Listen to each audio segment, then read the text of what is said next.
Hey everyone and welcome to Storytime. My name is Jake and today we are going to be looking at the subreddit r/choosingbeggars. So sit back, relax and enjoy some funny Reddit stories. Crazy mum blames my company for her son's ruined Christmas. I'm a plumber. I have employees. Last year, I did a routing service at a home in a town that is about a 1-hour drive from my city. The bill was $400, taxes included, for travel and labor, and that price had been agreed to prior. Customer was super happy. Last week, the same customer called, wanted same service. I sent out one of my employees to do it.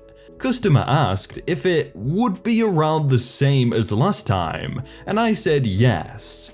I had increased our prices slightly, in part to pay for raises for the guys, and the bill came to $413 this time. Customer refused to pay the extra $13, then demands a discount on the remaining $400 invoice. Her reasoning being that it's a 45-minute drive if you speed, she only wants to pay $270. My employee finally gets $400 from her and doesn't worry about the $13. Customer then goes onto all 3 social media platforms, Yellow Pages, Facebook and Google+, to leave a negative review for my company. Keep in mind that she actually didn't pay the $13 increase from last time. Here's what she wrote. Horrible company. They charged me $130 more today than last time. A lie, and notice the multiple of 10. For the exact same work they did last year, never using them again. Response from me. Hello readers, I'm not addressing the customer here, but rather those who are wondering how a company with a 4.9 Google rating has a 1-star review. The customer here received a bill that was $13 higher than the last year, a result of our prices going up in order to provide raises for staff and account for higher fuel prices. The customer didn't even pay the extra $13. That's $13, not $130. Customer then went on Facebook and wrote the following. I hope the owner of this company is happy. Because of him, I had to pay $130 more than he said. Wow, not true at all. And now I can't afford Christmas. My 9-year-old son was going to receive books for Christmas. Now he'll have nothing. He'll be set back in his education because of this $130 in unfair billing because he'll have nothing to read. I hope you're happy, because my son is going to be crying on Christmas morning because of you. I didn't even bother responding to that. Pretty sure that potential customers will recognize that I had a crazy customer on my hands. The sad thing is that this kind of thing happens fairly regularly. This is just the first time that someone decided to go online and lie about what happened. Edit. The customer's dad called me to complain. He told me that they are going to tell all of their friends never to use my company. I used one of my favorite lines on him. If your friends are anything like you guys, then you'd be doing me a favor by telling them not to call me. A Christmas-themed tale of one entitled woman's quest for a free coffee shop journal. I remember when I used to go every now and then to the Coffee Bean. Every Christmas season, the barista would offer to give me a sticker and I always refused because I wasn't interested in their journals. Also, didn't go often enough to collect enough stickers anyway. So one day, this woman behind me at the counter hears me say no, and as soon as I've paid and stepped aside to wait for my order, she asks the barista if she can have my sticker. Barista refuses. Woman insists. Barista says sorry, but they're not allowed to do that. Now the woman is getting annoyed. Her voice is getting higher and she hasn't even ordered yet. You can tell the barista is feeling the stress. The woman says, look, no one will know or care if you just give me the sticker. Why can't you just help me out? Barista again says it's against store policy. Woman says, "Why are you acting like this? Just let this one little thing slide." Finally, I bust in and tell the barista, "Hi, I've changed my mind, I want my sticker." Woman looks like she's been shot, but finally stops talking. I take my drink and my sticker and threw the sticker away as soon as I got outside. You know what should have happened? "Oh, hey, if you're not going to use the sticker, do you mind if I take it? Because I really like using them." "Oh, yeah, sure, no problem." There you go, you got yourself a sticker. It's easy. But it's easier for me.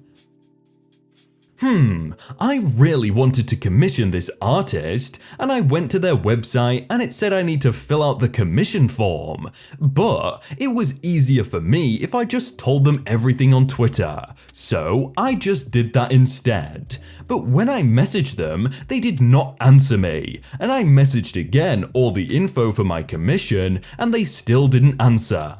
I told them it was extremely unprofessional to ignore me, and then they finally messaged and told me they only accept commissions from the form only or email, so everything is organized in one single place. And they don't do it for Twitter or Insta because it's disorganized, so they don't look at their DM request. But I kept trying to explain that it's easier for me if I could just give them the info on Twitter. Then they said I'm being very rude and it's not hard to fill out the form, and then blocked me. Am I the douchebag? This post probably took the person way longer than just filling out the commission form.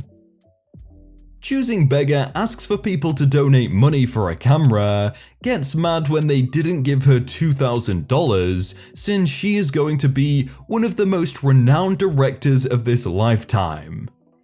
Blank created a fundraiser.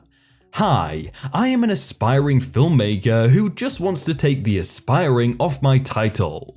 This camera, the Blackmagic Pocket Cinema camera, is 100% the perfect fit for me, and I would really love to buy it. Unfortunately, I am a college student, film major, paying my own tuition, so spending $2,000 on a camera is very impractical at this moment. As much as it frustrates me that college tuition is the one thing blocking me from pursuing what I am in college for, there isn't much that I can do about it. I am an extremely creative person with hundreds of ideas running through my brain, and I would really like the chance to manifest them. I know that when it comes to filmmaking, anyone can do it, and on any device, like the one I am typing on right now. But I'm a bit of a perfectionist, and believe that the Blackmagic Pocket Cinema camera can help me reach my full potential. I promise if you help me reach my goal, you will absolutely not regret it.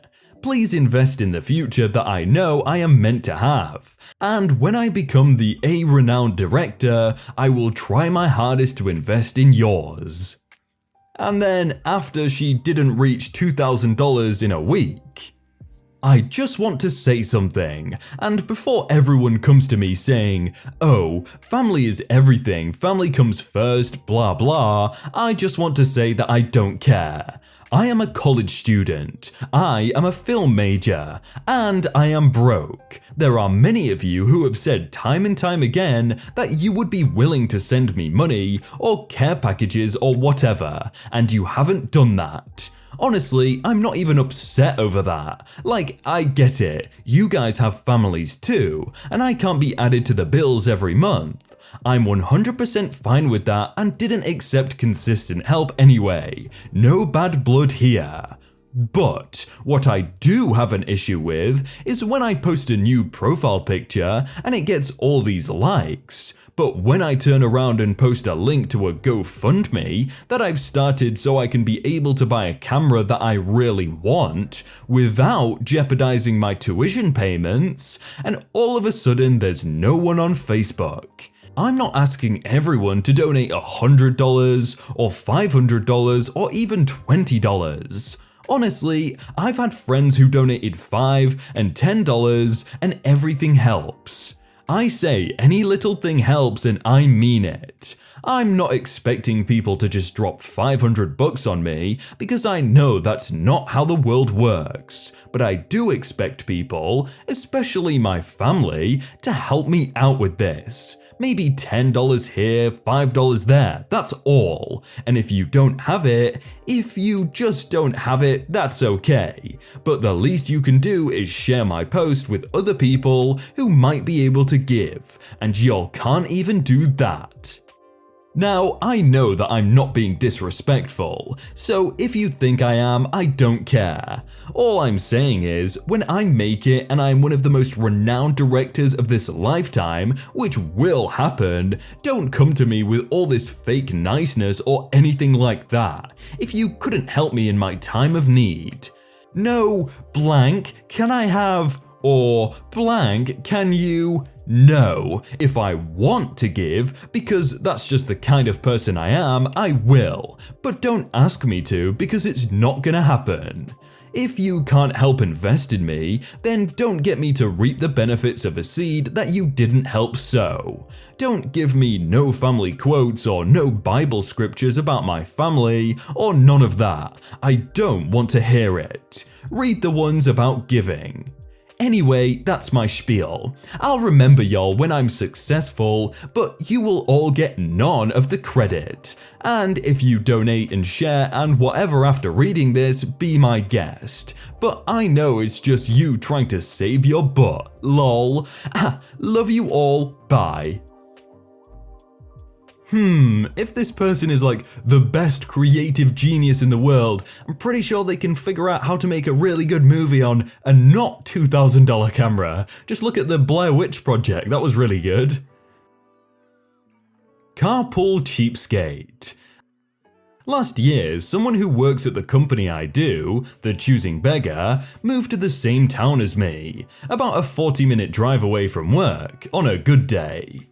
In rush hour traffic, it's more like an hour one way. I didn't know Choosing Beggar had moved. We are not friendly and have barely spoken in the almost 5 years I've worked at this place. It's a decent sized company, so we literally never encounter each other at work. Not sure how Choosing Beggar knew I lived there too. I'm very private.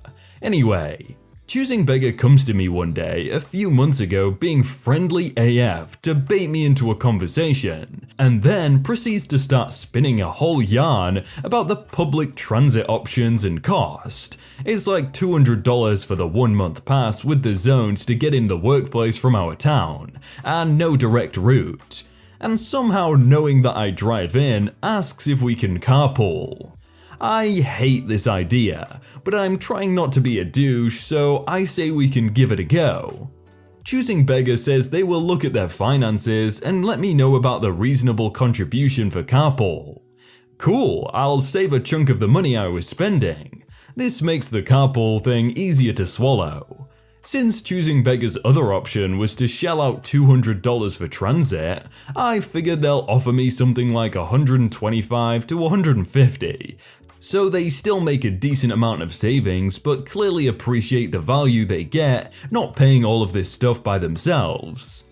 For reference, parking is $200 a month, gas is $100 a month, and car maintenance probably works out at about $600 a year.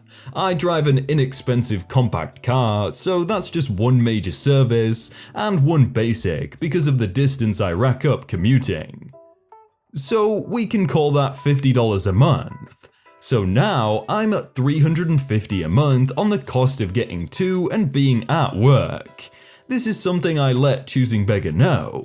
Choosing Beggar is higher up in the company than I am, makes more money than me for their role. We give carpool a go, and after a week I bring up the topic of contribution to Choosing Beggar again. Choosing Beggar offers me an astoundingly generous $50 a month, stating that it seemed fair. Never mind the fact that this is barely half the month of gas, it doesn't even touch on the parking cost, let alone my chauffeur service. which was door to door because I would pick up and drop off Choosing Beggar at their house instead of them having to come to me. I was never looking for Choosing Beggar to take on more than half the obligation.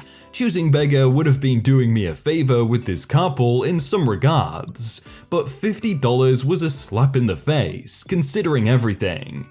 At no time was Choosing Beggar going to be taking a turn for driving, so we would have always been in my car with me shouldering costs.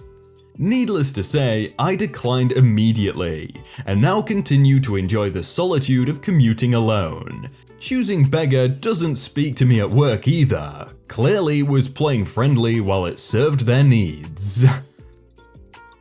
I don't know if I'd want anyone in the car when I'm driving. I haven't driven in a while since I just sit here and record stories, but when I used to drive a lot, I like singing by myself and just thinking. My 30-year-old brother and all his gratitude for the cake our mum promised to make for his birthday. I pay for my memberships. Yeah, well, I've paid for my own shoes. What's your point? That I'd like mum to get me something I want for my birthday, not a terrible $10 cake. If she can't afford to buy me a Blinklist membership, then at least season 12 of Big Bang or a box of 12 Bluebird cupcakes.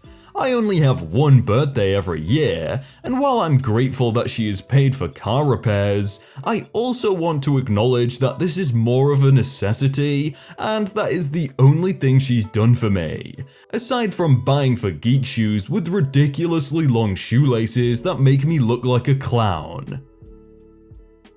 Well, to be fair, it sounds like those clown shoes fit him. Hey everyone, I hope you all had a really good day and that you enjoyed that video. If you want to check out some other videos, then click on screen right now or check out the playlist down below. If you enjoyed that video, then please do leave a like. And if you want to submit your own stories, then you can do so by joining the Discord in the top link in the description. But thank you so much for watching and I will see you very soon.